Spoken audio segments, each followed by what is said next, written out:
Launching Assassin's Creed Valhalla and expanding upon its story and gameplay throughout the first year has been an incredible adventure. After 2 story expansions that saw Ivor battle against a druidic cult in Ireland, and then throw themselves into the Siege of Paris and war-torn Francia, we dove into Norse mythology with our ambitious 3rd expansion, Dawn of Ragnarok. With Assassin's Creed crossover stories, we even brought back a surprise visitor from the past, who joined up with Ivor to fight a mysterious curse in the Isle of Skye. I'm glad you invited me here tonight. On top of this narrative content, since launch, we've added several free game modes and activities to the world of Assassin's Creed Valhalla. Now, for the first time in the franchise, we're offering a 2nd year of free post-launch content with our returning festivals, Mastery Challenge Pack 2, an Armory update, and new tombs to explore this fall to close the mystery behind Tombs of the Fallen. But that's not all. This summer, we're offering a unique take on Assassin's Creed gameplay. It is my pleasure to present the first look at our latest and most ambitious game mode, The Forgotten Saga, which will be free to all Assassin's Creed Valhalla players.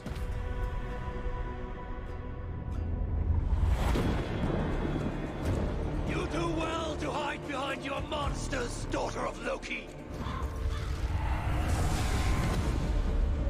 So, you're going back to Niflheim? As many times as it takes.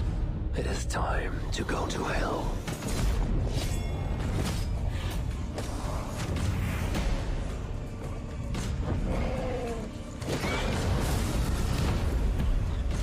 Each time you cast me out will only make me stronger!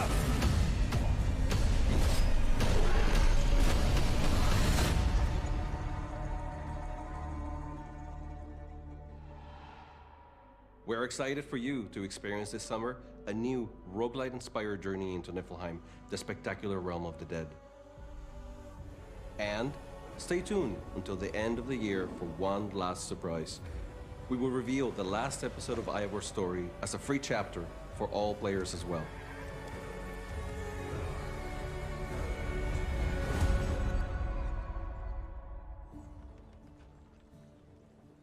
In Assassin's Creed, history has always been our playground, and Discovery Tour is the ideal game mode to discover and learn, with content free of violence and tailored for learning. It is perfectly suitable for all audiences, including schools. For the Assassin's Creed Valhalla team, immersing players in the long-gone world of the Vikings and the Saxons has been a driving passion. Encouraged by feedback from teachers and students, we are proud to take a new step in facilitating access to learning by releasing today a standalone version of Discovery Tour Viking Age for Xbox and PlayStation consoles, as well as Stadia and Luna streaming platforms. We're also honored to be partnering with McGill University in Canada to develop curriculum guides for teachers and students available online for free to help them make the most of Discovery Tour Ancient Egypt, Ancient Greece, and Viking Age as learning tools for the classroom.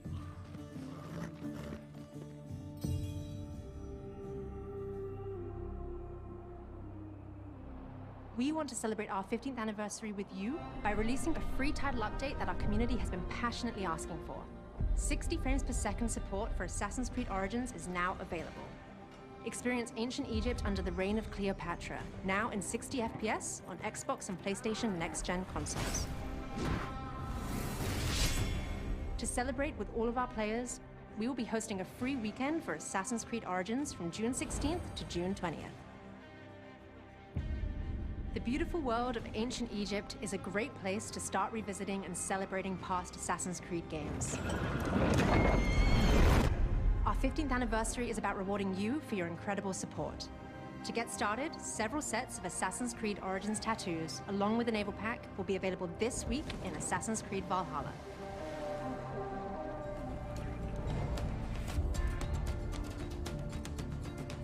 Right now, head to our anniversary website and learn more on how to get involved with the celebrations. Take part in our weekly challenges for a chance to earn prizes and share your favorite Assassin's Creed memories by using hashtag AC15 as we leap into history. Join us this September as we unveil the future of Assassin's Creed during a very special event. We can't wait to show you what's in store.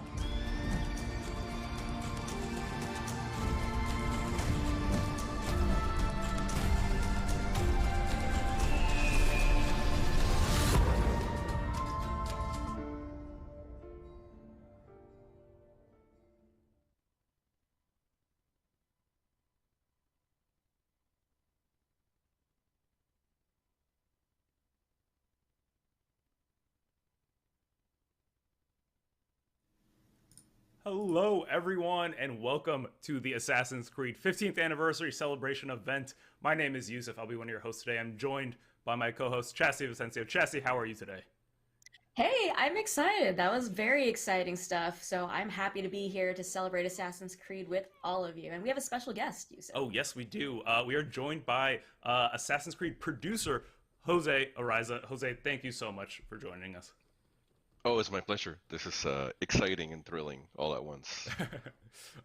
Yes, we are very happy to be showcasing all the news and announcements that y'all just saw. But we're also going to be hanging out with y'all for a little bit right now and showing off the Assassin's Creed Origins 60 frames per second boost. We're playing it right now. As you can see, I am riding on the back of my camel on the way to Alexandria. Jose, this game was already beautiful, silky smooth. The 60 frames per second boost just makes it doubly more so. It feels so good to play. Yeah, for sure. I mean, it's interesting. I just reloaded it into my console. I started playing it again, and it's amazing. Just seeing it sort of refreshed and I don't know. There's a certain elegance to it. The desert, the grandiosity of it. It's pretty awesome to see it in 60 frames and see how beautiful it looks. Yeah, I agree. And like honestly, I haven't been back to Egypt, in quite some time now. I think it's been about like 2 years since I've played Origins, and it just feels so good to be back. I started a new game plus here. You can see I'm already level 55. Yeah, you've already Awesome. played plenty of this game, so now you're jumping back into New Game Plus. Yes, exactly. As one does. Yeah, but it looks beautiful. Jose, so let's celebrate this game, celebrate Assassin's Creed. So yeah, Origins. Tell us about your role on this game. You were a producer.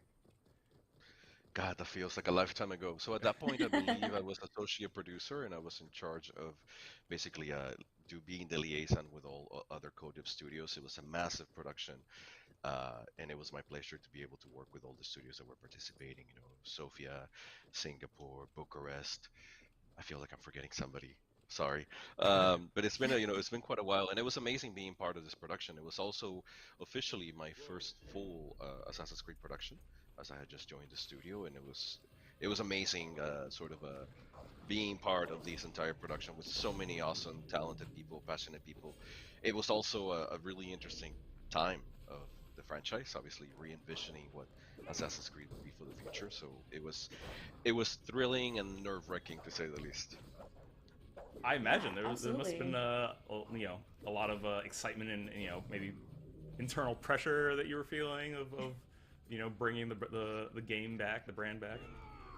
Yeah, absolutely. I mean, Assassin's Creed is beloved by players around the world, right? And there's a certain expectation of what the brand is, what the brand, the tenets, the pillars of the brand.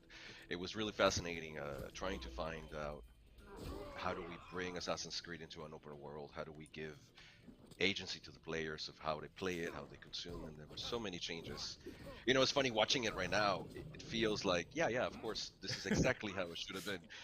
For the player perspective, maybe, this feels like, yes, of course. Why would it be anything other than this? But when you're on the other side of, pre-production, production, asking all those questions of, what is the DNA of the brand? What is really Assassin's Creed? The areas where we could experiment or not, or evolve the brand and certain things that we absolutely wanted to keep. So yeah, it was fascinating. It was preserving the DNA while evolving at the same time. Speaking that as long as you talk about DNA, my favorite thing and the one thing to me that I never get tired of in Assassin's Creed is these sync points. And so as long as these are here, I'm always going to be a happy camper. It's just one of my favorite things. I never get tired of them, even after doing them, in across every AC, so many times. It's, to me, nothing showcases what the verticality, the beauty of AC like those. Yeah, even that's a perfect point, right? People assume that, sync points are always there. They're a given. They're, hit the easy button and it's done. But even within the context of Egypt, right? Like saying, how do we want the camera to move? Oh my God, now we're in a massive open world and you can see very far into the background, making sure that it was the right camera movement, the right speed, all these little things that players don't see. We had to like reassess under this, you know, open world scenario. Yeah, Absolutely. I just By wanted the to, way, say that. Sorry, What's go that? oh, ahead. go ahead. I was gonna say. By the way, I noticed that my camera is really bright. This is obviously to be in the You're desert. bathed in light. Yeah. It's I'm in the desert. He's coming to us live from Alexandria. That's Wouldn't that be amazing? Also, yes, we are live. We can see the chat, so if you have any questions about AC Origins for Jose, drop them in the chat and we'll ask them. So yes, we do see you, and Yusuf is playing in real time right now, so that is happening. We are sure playing this AC Origins in 60 FPS on PS5. It's also available on Xbox Series X and S, so you can jump into that. And if you missed that video earlier, there's a free weekend coming for AC Origins, June 16th to the 20th. So if you haven't played or want to jump back in, go for it on Xbox and PlayStation next-gen consoles and play 60 FPS. But yeah, we are live, so if you have questions, please let us know in the chat. But Jose, I'll start with a question for you. So I saw an internal interview with you at Ubisoft, and you said your best memory was working here was E3 2017, and you said getting AC Origins into people's hands for the first time. So can you tell me more about that and what that moment was like? Yeah. Oof. Let me see if I can vocalize it right. You know, the production had already been going, I think, for 3 years at a time, and everybody was working really hard to re-envision, to move the brand, to evolve the brand into this new open world. You know, there's a lot of changes that went into this. We went from a mission-driven system to a quest-driven system that you could consume however you wanted. There were so many changes that went into this, and obviously, the people that work in the brand, they love Assassin's Creed, and is sort of doing this meditation of everything we wanted to bring into Origins. And obviously, every choice we made was because we really truly felt, every director, every producer, everybody in the team, that really felt that was the right choice, the right thing to do. But nobody had seen it. So for me specifically, being part of that E3, doing the private demos, there was this moment of exhilaration that you're happy to share what the team has been working on, and especially for me, you know, I was thrilled to be able to be on the floor, to give the demos, to represent the team and the directors and everybody, and you know, it's a huge honor to be part of the brand and to represent everybody's hard work and talent. But on the other hand, it was nerve-wracking. You know, nobody had I seen can it, only imagine. nobody knew what it was. And you give the controller to a player. A lot of them are media, a lot of them are streamers, YouTuber, some celebrities even. You know, we're in LA at E3, and there's this moment that you're super proud, you're super excited, you want to show it, but also a part of you is saying, "Oh my God, please like it." And we hope that that you see what we see. We hope that that this really our vision translates and is able to be understood by people. And those very first demos that I gave, it was phenomenal. You know, that fear, but also, you know, you're looking, you give the controller to somebody and you're looking at them, and you're like, yeah, no, yeah, you know. It's like, so are you like just directly looking? Are you kind of looking away, or just like nervous about that? That sounds very nervous. In some cases, some people say, no, you drive. I want you to see you play it. You know, Yeah, you also yeah. get some of the media people that are so stoic, and you're playing, you're explaining, and then they, you know, their total poker face, just like, and you Yes. don't know, like, are you loving it? Are you hating it? You know, Yeah. and at the same time, as we progress, giving more demos, I think there was one person that actually said, "You've given me the Assassin's Creed that I never knew I wanted, and it's phenomenal." Oh my gosh. You can probably see me getting a little emotional because it was so amazing just being there and seeing people say, "This is exactly. I didn't know I wanted this, but this is exactly what it should be." You know, giving the demos also, you noticed all the NPCs. We know we had the smart, you know, the Meta AI network. having the same demo or having people play the exact portion of the game but seeing different results, seeing different enemies, the wildlife. At some point I saw, I think it was an alligator and a hippo get into a fight, and the guy's like, oh, was that supposed to happen? And I said, no, honestly, I've never seen that. I don't know what events happened for those two animals to be in that location and fight, but it was super, it was nerve-wracking, and it was amazing, and it was such a communal sigh of relief and saying, yes, we did deliver. Yes, people agree with our vision. We still held the pillars of the brand, the DNA, and yeah, it was I think cathartic. It was a very cathartic moment for me, and it was also my first Assassin's Creed production, right? So for me, there was also that element of I'm joining sort of at this time of change, at this nexus of change, and you're thinking, God, please, I hope it goes well. I hope that That's an exciting time to join, though. Yeah, that sounds like an ideal time. exciting and also and also terrifying, right? Sure. We always do our best work, hoping that everybody will love it, hoping that everybody will be entertained. It's sort of that saying that nobody has an ugly baby, right? So it's that moment where you show people the baby and you're like, I hope people like the baby. Speaking of, I love this scene so much. It's our first introduction to Aya here. Aya's great. And like I think to me, like, it was just so cool seeing a husband and wife that were like in love and had, like, obviously, they are on a quest to avenge the death of their, son, but it was a healthy relationship, and I feel like that's something that's so rare to see in games. Yeah, and it's amazing also that you get to see the trajectory of from the past to the present, if you want to say to the future, when you meet them again in the Hidden Ones. And we were so attuned to their relationship that we felt, in the Hidden Ones, we needed to acknowledge, right? They have that moment where we're sort of them saying, you know what, it's okay, we did well. Yeah.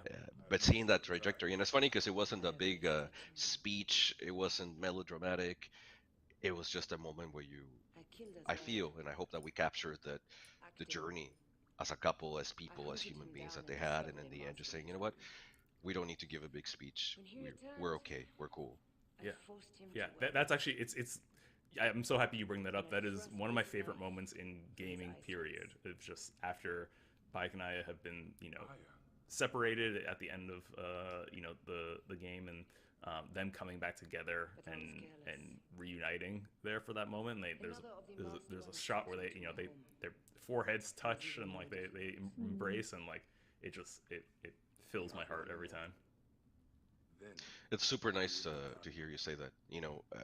I know the narrative team worked really hard to give value to that moment without being giving over exposition of what the player should or should not be feeling, or what Bayek and Aya should be feeling. So it was that subtlety, I think, was represented throughout the game, right? Carrying the spectrum of emotions of Bayek's quest, his motivations, Aya's motivation, the rift between them, all these little things that we want the player to be emotionally connected to. Right. Yeah, I think it was a complete success, at least for me. That's my opinion on it. No, agreed. Very strong story. Just their relationship is just something you don't forget from this series. It's just so well written.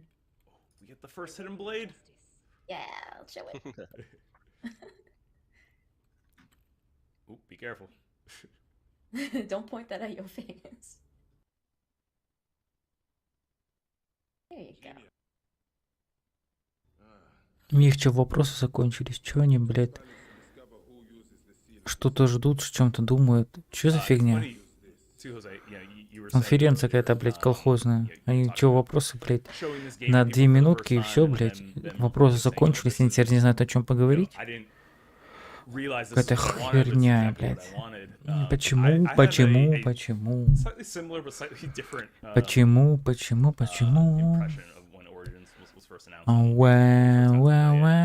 It was also, at the very beginning of my Ubisoft journey here. I happen to be Egyptian. And so Origins is always the game I wanted, but never actually thought I would ever get. And then you were not the only one. Yeah, that was a top request by the fans. Yeah. Yeah, but I think even more so, as you're talking about the new quest system and how much was put into how much was put into the culture, the time period, the setting. To me, it felt like a game that so wholeheartedly embraced Egypt and its people. Not only of the time, but the location itself, and it was everything I could have hoped for and more. And I always say, because of that, it's the most important Assassin's Creed to me. That's amazing to hear. And back when we were doing the press tour for Origins, one of the proudest speaking points to me was all the research that went into this, all the working with Egyptologists. А почему, интересно, у Ubisoft News работника на заднем плане у девушки стоит фигурка Sony? Sony — это Sega. Какого фига разрешается на конференции Ubisoft рекламить Sega? А? А у парня, по-моему, сзади фигурка маски, по-моему, из игры Bethesdy, если я не путаю. The pyramids were already ancient by the time she arrived. All this layer upon layer upon layer, and we really, I was obviously one of the masses that had never really dug too deep, so we know pop culture references of Egypt. We know the pyramids exist. We know the Sphinx. We know Cleopatra. We know all these things because they're sort of in the ether. Интересно, они будут общаться только с продюсером Origins? Другие части они не заденут? Или как? With elegance, with respect, and really honoring, like how magnificent it really was. So it's amazing to hear you say that, and I think that's one of the awesome things about Assassin's Creed in general, like being able to reflect and honor some of these older cultures. Absolutely, and I know I'm not alone in this when I say that. I have learned a ton about history through Assassin's Creed, going all the way back to the very first game, and I'm sure every time we play these games, we have people coming out in chat telling us that they've learned as much from AC as they have from a textbook, and I know that Discovery Tour is something that was implemented for the first time with Origins. I was wondering if you can, speak a little bit about that, and obviously Viking Age now is coming standalone to consoles as well. What has that whole experience been like? I would love to answer your question, but I have a question for you first. Oh, hit me. Was there anything that you didn't know, coming from Egypt, that you didn't know that you learned while playing Origins, that you were like, oh, that's surprising? That's a really good question. So I actually thought I knew quite a bit because I studied classical architecture. That was what my degree was in. So I studied Greek, Roman, and to a little Понятно, надо вырубать и включать только в 10, в 11.